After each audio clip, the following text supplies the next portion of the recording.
കേന്ദ്രമന്ത്രിസഭാ രൂപീകരണത്തിൽ നിലപാട് കടുപ്പിച്ച് ബി.ജെ.പി. നിർണായക വകുപ്പുകൾ ഘടകകക്ഷികൾക്ക് വിട്ടുനൽകില്ല. ആഭ്യന്തരവും ധനകാര്യവും പ്രതിരോധവും അടക്കം ബി.ജെ.പി. തന്നെ കൈകാര്യം ചെയ്യുമെന്നാണ് സൂചനകൾ. ഇതിനിടെ മന്ത്രിസ്ഥാനങ്ങളിൽ വിട്ടുവീഴ്ചയില്ലെന്ന് ജെ.ഡി.യുവും വ്യക്തമാക്കി. നിതീഷ് കുമാർ ദില്ലിയിൽ തുടരും. നരേന്ദ്രമോദിയുടെ സത്യപ്രതിജ്ഞാ ചടങ്ങ് 9-ലേക്ക് മാറ്റിയെന്നും സൂചന. സിബി ചേരുന്നു. സിബി, എന്തൊക്കെ മൂവ്മെന്റുകളാണ് ദില്ലിയിൽ നടക്കുന്നത്? ഷമി, തിരക്കിട്ട ചർച്ചകൾ ദില്ലിയിൽ ഇപ്പോൾ നടക്കുകയാണ്. പ്രധാനമായും ഈ ഒരു മന്ത്രിസഭാ രൂപീകരണം ഇപ്പോൾ 8-ാം തീയതിയാണ് പ്രഖ്യാപിച്ചിരിക്കുന്നത്. അതിപ്പോൾ 9-ാം തീയതിയിലേക്ക് മാറ്റുന്നു എന്നുള്ള വാർത്തകൾ കൂടി വരുന്നു. അതായത് ഈ ജെ.ഡി.യും ടി.ഡി.പിയുമായിട്ടെല്ലാം തന്നെയും സഖ്യകക്ഷികളുമായിട്ടുള്ള വകുപ്പുകൾ സംബന്ധിച്ചുള്ള തർക്കങ്ങൾ ഇപ്പോഴും നിലനിൽക്കുന്നു എന്ന് വേണം നമുക്ക് ഇതൊന്ന് മനസ്സിലാക്കാൻ. പ്രത്യേകിച്ച് ബി.ജെ.പിയുടെ ഒരു നിലപാട് എന്ന് പറയുന്നത് നിർണായകമായ പ്രധാനപ്പെട്ട വകുപ്പുകളൊന്നിനെയും സഖ്യകക്ഷികൾക്ക് നൽകേണ്ടതില്ല. ആഭ്യന്തരവും ധനവും റെയിൽവേയും വിദേശകാര്യവും ഐ.ടിയും പ്രതിരോധം അടക്കമുള്ള പ്രധാനപ്പെട്ട വകുപ്പുകളെല്ലാം തന്നെയും ബി.ജെ.പി. കൈകാര്യം ചെയ്യുക. വേണമെങ്കിൽ മറ്റ് വകുപ്പുകളോ അല്ലെങ്കിൽ സഹമന്ത്രി സ്ഥാനങ്ങളോ സഖ്യകക്ഷികൾക്ക് നൽകിയാൽ മതി എന്നൊരു തീരുമാനത്തിലേക്ക് അല്ലെങ്കിൽ അങ്ങനെ ഒരു ആഗ്രഹമാണ് ബി.ജെ.പി. പ്രകടിപ്പിക്കുന്നത്. പക്ഷെ അതേസമയം തന്നെ ജെ.ഡി.യുവും ടി.ഡി.പിയും തങ്ങളുടെ നിലപാടും അവിടെ കർശനമാക്കുകയാണ്. അല്ലെങ്കിൽ അവർ വ്യക്തമാക്കുന്നത് തങ്ങൾ ആവശ്യപ്പെട്ട പദങ്ങൾ, പ്രത്യേകിച്ച് സ്പീക്കർ സ്ഥാനം അടക്കമല്ല നിലയും ടി.ഡി.പി. ആവശ്യപ്പെടുന്ന സ്ഥാനം ആവശ്യപ്പെടുന്നുണ്ട്. 3 ക്യാബിനറ്റ് മന്ത്രി പദങ്ങൾ ആഗ്രഹിക്കുന്നു. അതിന് പ്രധാനപ്പെട്ടവ ഉൾപ്പെടുകയും ചെയ്യുന്നുണ്ട്. അത് മാത്രമല്ല, ഈ ആന്ധ്രയ്ക്കും ബീഹാറും പ്രത്യേക സംസ്ഥാന പദവി അടക്കമെല്ലാം നിലയും മുന്നോട്ട് വെക്കുന്ന ഒരു പശ്ചാത്തലം കൂടിയുണ്ട്. ഇതിലെല്ലാം നിലയും ഉറച്ചു നിൽക്കുകയാണ് ഈ ടി.ഡി.പിയും അതോടൊപ്പം തന്നെ ജെ.ഡി.യുവും. ഈ ഒരു ഘട്ടത്തിൽ ചർച്ചകൾ പുരോഗമിക്കുകയാണ്. ഇപ്പോൾ എന്തായാലും ജെ.ഡി.യുമായിട്ടുള്ള ചർച്ചകൾക്ക് വേണ്ടി അശ്വിനി വൈഷ്ണവിനെ ബി.ജെ.പി. ദേശീയ നേതൃത്വം നിയോഗിച്ചു. അതോടൊപ്പം തന്നെ ടി.ഡി.പിയുമായുള്ള ചർച്ചകൾക്ക് പീയൂഷ് ഗോയലിനെ നിയോഗിച്ചിരിക്കുകയാണ്. ഇതിൽ ഏറ്റവും പ്രധാനമായി അല്പസമയം വന്ന ഏറ്റവും പ്രധാനപ്പെട്ട ഒരു വാർത്ത എന്ന് പറയുന്നത് ഈ ജെ.ഡി.യുവിന്റെ വക്താവായ കെ.സി. ത്യാഗി മാധ്യമങ്ങളോട് പറഞ്ഞത് തങ്ങൾ 2ാം മോദി സർക്കാരിന്റെ പ്രധാനപ്പെട്ട പദ്ധതിയായ അഗ്നിവീർ പദ്ധതിയെ പൂർണ്ണമായും തള്ളുകയാണ്.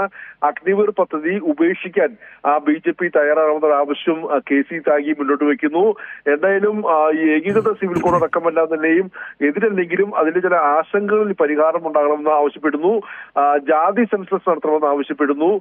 ബീഹാറിന് പ്രത്യേക പദവി എന്നത് തങ്ങളുടെ ഹൃദയത്തിൽ നിന്നുള്ള ആവശ്യമാണെന്നും ജെ.ഡി.യു വക്താവ് കെ.സി. ത്യാഗി പറയുന്നു. അതായത് ബി.ജെ.പിയുടെ രാഷ്ട്രീയ അജണ്ടകളിൽ പോലും കൈകടത്തുന്ന രീതിയിൽ നല്ല വിലപേശൽ ജെ.ഡി.യു അടക്കമുള്ള പാർട്ടികൾ നടത്തുന്നു എന്ന് വ്യക്തമാക്കുന്നതാണ് ഇപ്പോൾ നമുക്ക് ലഭിക്കുന്ന പുറത്തുവരുന്ന വിവരങ്ങൾ. അതുതന്നെയാണ് ഈ മന്ത്രിസഭാ രൂപീകരണം വൈകാനുള്ള പ്രധാനപ്പെട്ട കാരണം. എന്തായാലും നാളെ ബി.ജെ.പിയുടെ പാർലമെന്ററി പാർട്ടി യോഗം നടക്കുന്നുണ്ട്. എൻ.ഡി.എയുടെ എം.പിമാരുടെ യോഗം നടക്കുന്നുണ്ട്. അതിനുശേഷമായി ഒരു അന്തിമ തീരുമാനം ഉണ്ടാകുക. എന്തായാലും ഇപ്പോഴും ഈ ഒരു വിലപേശലിൽ കൃത്യമായ തീരുമാനം ഉണ്ടാകാതെ മുന്നോട്ട് പോകുന്ന ഒരു കാഴ്ച തന്നെയാണ് നമുക്കിപ്പോൾ പറയാൻ കഴിയുക. ഷമ്മി, സിബി, ബീഹാറിൽ നിന്നുള്ള മന്ത്രിമാർ കാലാകാലങ്ങളിൽ ഭരിച്ചിരുന്ന ഒരു വകുപ്പാണ് ഈ റെയിൽവേ. അപ്പോൾ ആ റെയിൽവേ വേണം എന്നൊരാവശ്യം ജെ.ഡി.യു മുന്നോട്ട് വെച്ചിരിക്കുന്നു. ഒപ്പം തന്നെ ഈ കൃഷി വകുപ്പ് വേണം എന്നുള്ള വാർത്തകളും പുറത്തു വരുന്നു. ഈ വകുപ്പുകളെ സംബന്ധിച്ച് ഏതെങ്കിലും രീതിയിലുള്ള ചർച്ചകൾ നടന്നിട്ടുണ്ടോ? ഇതിൽ ഏറ്റവും ഇത് റെയിൽവേയും ഗ്രാമവികസനവും ജലവിഭവ വകുപ്പുമെല്ലാം നിലയും ഇത്തരത്തിൽ ജെ.ഡി.യു അടക്കം പ്പെടുന്നുണ്ട്. പക്ഷേ റെയിൽവേ ഒരു തരത്തിലും വിട്ടുകൊടുക്കാൻ ബി.ജെ.പി. തയ്യാറാകുന്നില്ല. കാരണം പ്രധാനപ്പെട്ട വകുപ്പുകളൊന്നായി റെയിൽവേ വകുപ്പിനെ ബി.ജെ.പി. കാണുന്നു.